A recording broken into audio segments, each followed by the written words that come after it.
Ben, c'est une obligation, pas juste au niveau légal, social. En 2011, on ne peut pas se permettre de faire un truc comme ça, qui est juste un règlement administratif entre élus. Donc, c'est une chose très importante que ça ait lieu à cause de notre société contemporaine.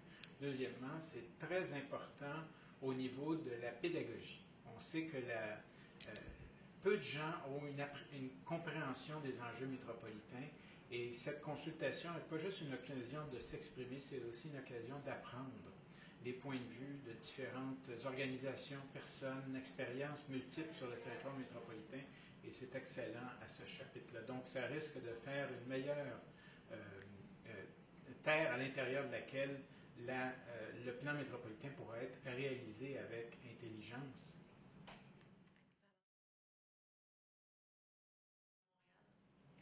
Ben, le Grand Montréal, c'est le lieu d'une extraordinaire aventure. On ne réalise pas, ça fait 2000 ans qu'il y a les archéologues nous indiquent qu'il y a 2000 ans d'occupation humaine ici au moins. On n'en connaît pas tous les secrets, elle est très multiple, ça a été des aventures très ardues, très héroïques. Hochelaga, qui était ici, la cité que Jacques Cartier a visitée, était une grande ville déjà pour son époque. Donc, il y a une espèce de destin historique à cet endroit, un lieu qui génère des métropoles, des portes d'entrée sur le continent, et le territoire de la métropole, non seulement avec les îles de l'archipel, la plus grande de Montréal, mais il y en a 325, les rives de chaque côté et le réseau des rivières, le Richelieu, Chambly ou les Laurentides, c'est absolument fantastique.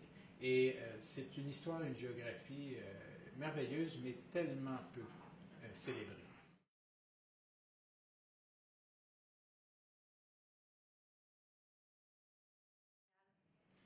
Ben pour nous, c'est très intéressant de voir comment on en a fait un outil plutôt qu'une collection de fascicules. Donc, c'est intégré, il y a plusieurs dimensions qui sont reliées. Il y a un défi d'intégration dans l'action et dans la mise en œuvre, un défi de participation de la société civile à tout ça.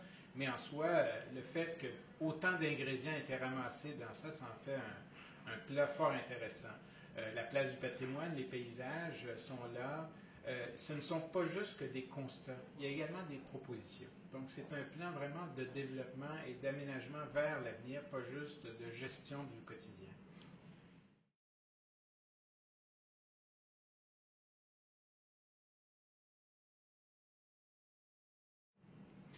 Ben, c'est essentiel. C'est sûr on peut rester confortable et laisser les choses aller, mais elles ne s'en vont pas vers le mieux. En fait, on voit le déclin de la qualité d'aménagement, la pourriture de nos infrastructures, le gaspillage éhonté de ce patrimoine gigantesque qui s'appelle le territoire métropolitain, des occasions ratées.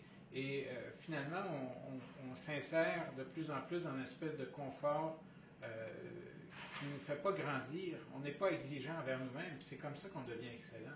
Alors, le plan est essentiel pour ça.